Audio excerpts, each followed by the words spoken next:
Hello and welcome to a special live edition of MindShareTV. I'm your host, Robert Mardlacci, and today we celebrate International Women and Girls in STEM and Science Day, a crucial moment to recognize empower young women in STEM. I'm honored to be joined by two incredible award-winning educators in my alma mater, the Toronto District School Board, who are making a difference every day. Zelia Capatao-Tavares and Kamla Rambaran.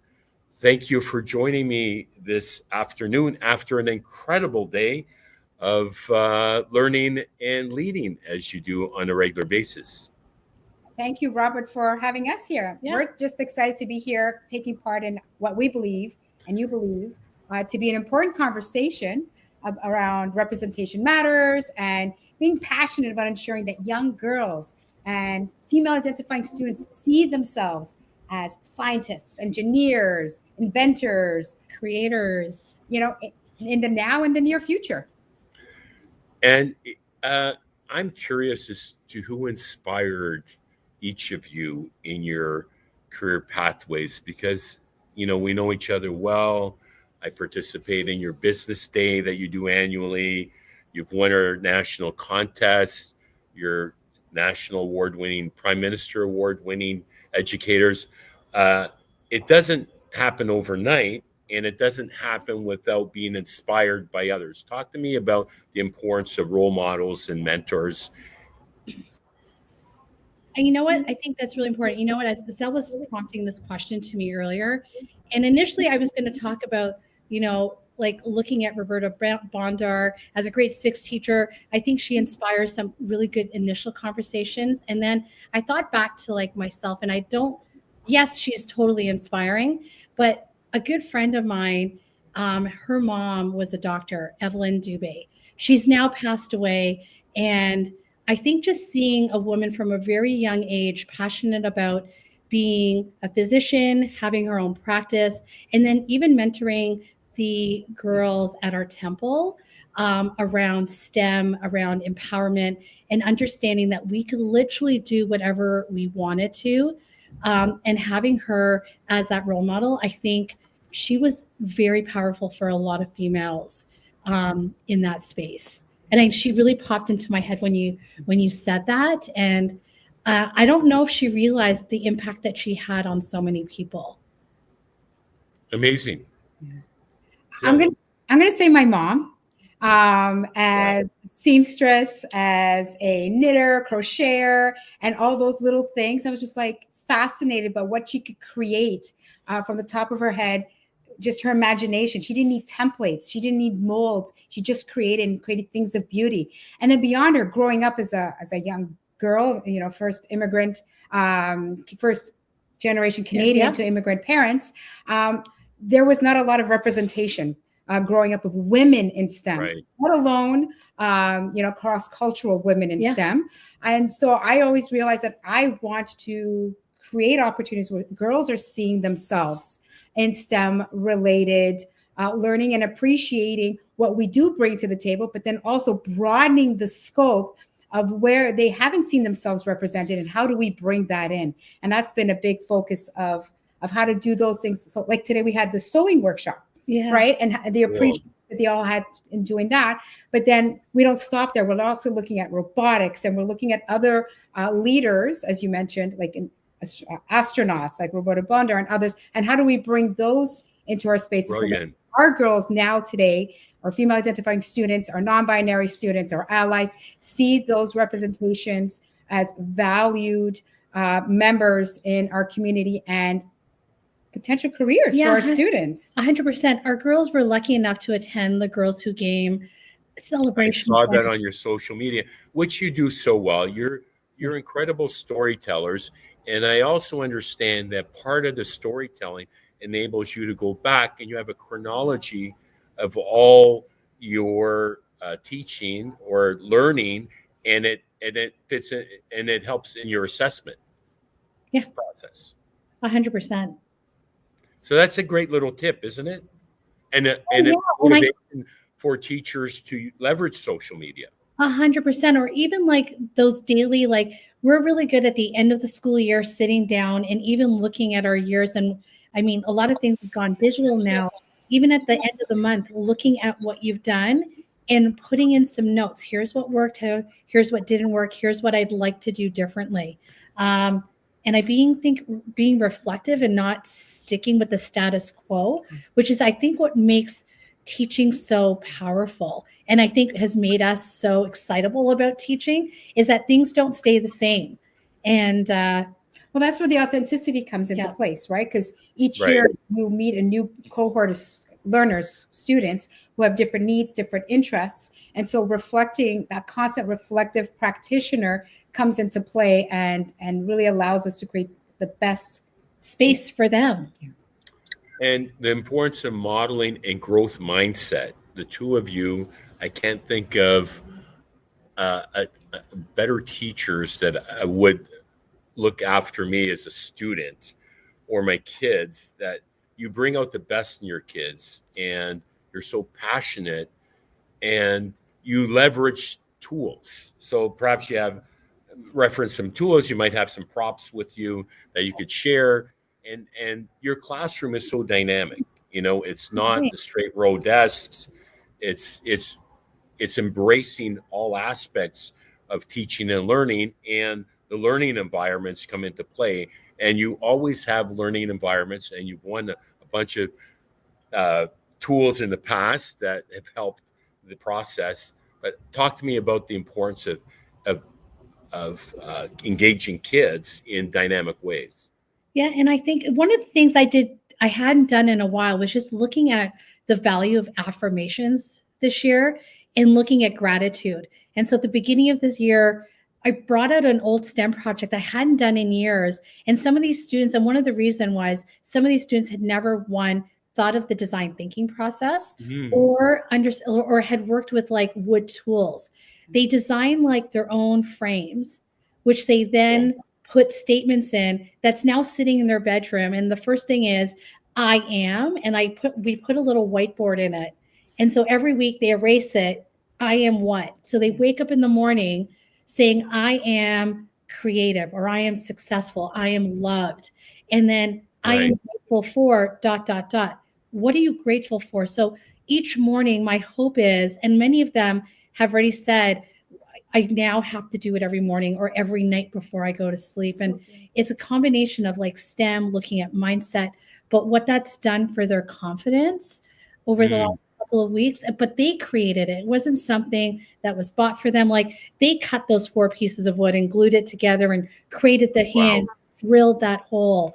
And if you kind of just look at it, you're like, it looks really simple, but like the impact it's had, it's been one of those projects that I think I'm like really proud of that they've done this year. I think very cool. When How you about say, you, Zelia?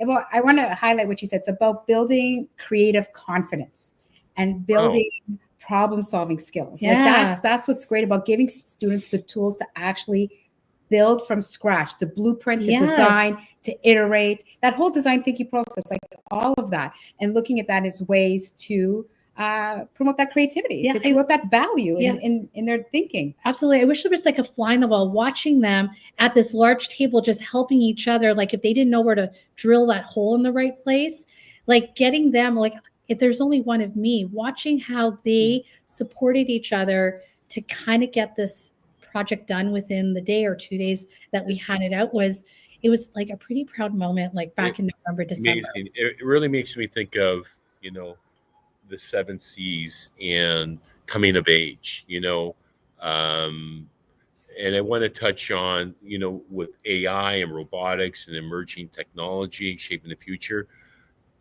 we're preparing girls and boys in STEM as well for a future that's not clearly seen. So problem solving 101, we talk about it with our co-op students. When they leave this workspace, they are exceptional problem solvers, multitaskers, communicators, storytellers, and have amazing digital skills, because that's what we do on a daily basis. How important is that in preparing girls for futures in STEM, of which my daughter proudly is in cybersecurity? So I wanted to interview her today, and my wife says, Bianca is not in STEM. And I'm like, of course she is. It is.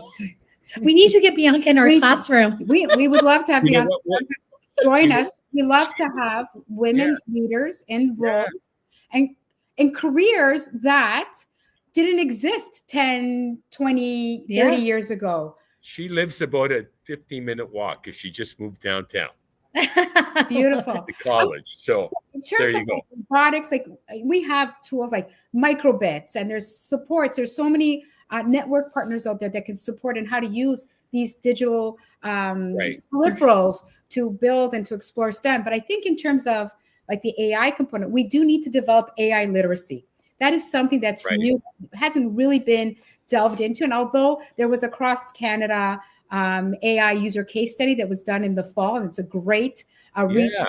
And I'm sure you can. We're featuring the TDSB one in our MindShare report today. So and you're going to be our overall highlight featured podcast. So how does that make you feel? And that's awesome, because it was a great learning opportunity to really just focus in on what we've been doing in our classroom community and how do we look at the SAMR model and how do we support these new emerging technologies, because that's constantly going to change. That's one thing we can say that's going to be constant change, right? And how do we work through that change? So in that, we have to continue to promote creativity, critical thinking, problem solving. That's never going to go away. Those transferable skills will always be the essentials in learning in the workforce. And so what we need to do is to continue to find ways in our spaces to make that learning happen earlier in the school years, like in elementary school, that is accessible and that is also looking at different cultural contexts, so that we build that understanding of contextualizing different voices, different perspectives in our spaces as well. Well, you know, Robert, I was at the actual conference in Ottawa in January. Yeah, it was fantastic. And I really liked, one thing that was shared was that STEM has its own branding, but educators and instructors bring in authenticity. And I really appreciated that. It's that humanism that educators and those network partners bring in together to make these learning spaces vibrant, to ensure that these learning spaces are continuing to build relationships, focusing on relationships. Benji, who's an intern at Actua, mentioned the importance of relationships. And when you focus on that human aspect, that's where you're going to start seeing girls and allies take risks. That's where they're going to start to feel value in their voice, being heard and putting it out there.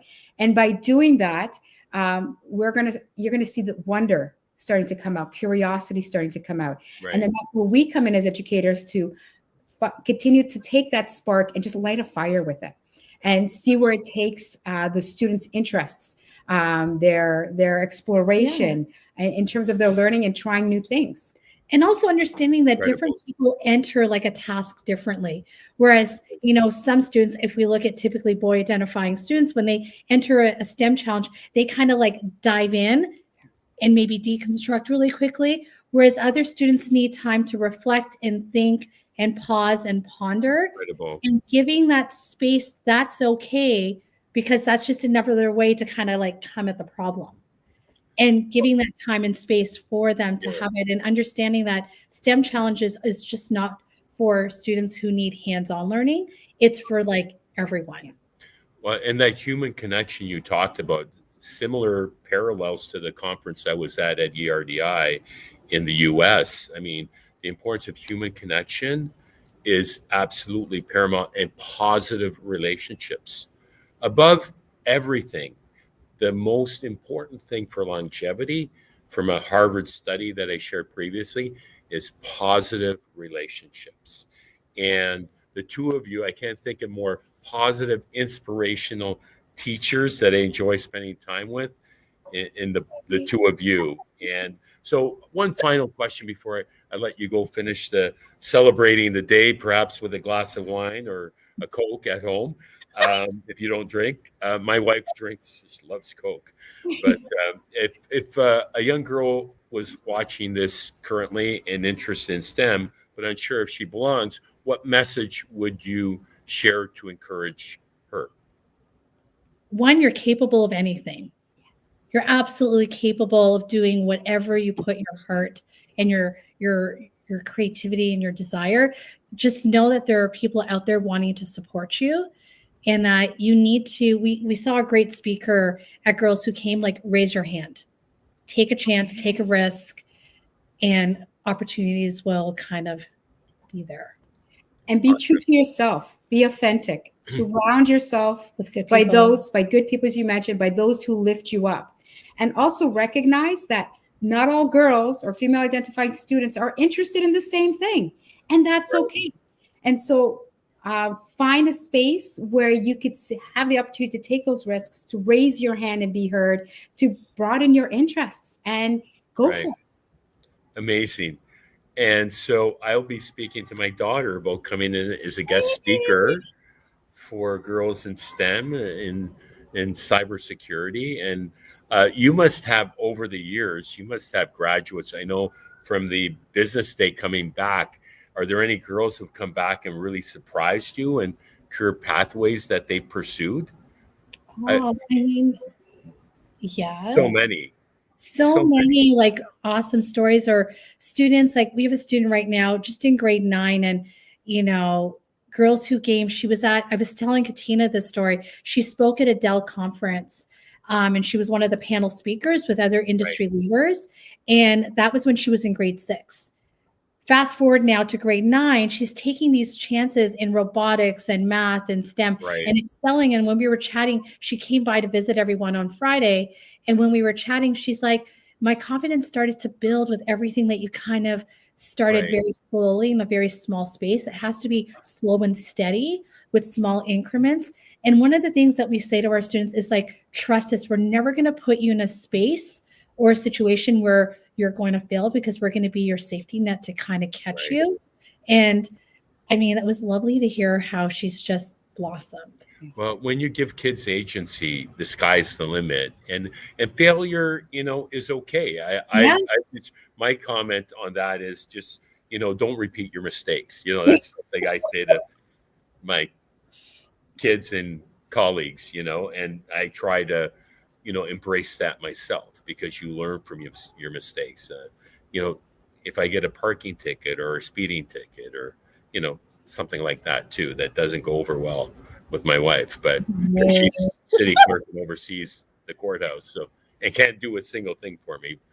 That's okay. But rules are the rules, right? That's right. At any rate, with that, any final thoughts to share? I think this conversation needs to continue happening. I know we're grateful to be a part of it, to share our perspective and things that are happening in our spaces that we're doing to support our female leaders of the future. And thank you for having us. Thank you, Kamla. Well, what an inspiring discussion. Thank you, Zelia and Kamla, for your leadership and for championing young girls in STEM. And thank you again for taking the time for this live conversation. Let's keep the conversation going. Share your thoughts and stories and experiences and comments, please. Together we can create a future where every girl has an opportunity to thrive in STEM. And until next time, my name is Robert Merlanchi, and keep the learning curve steep.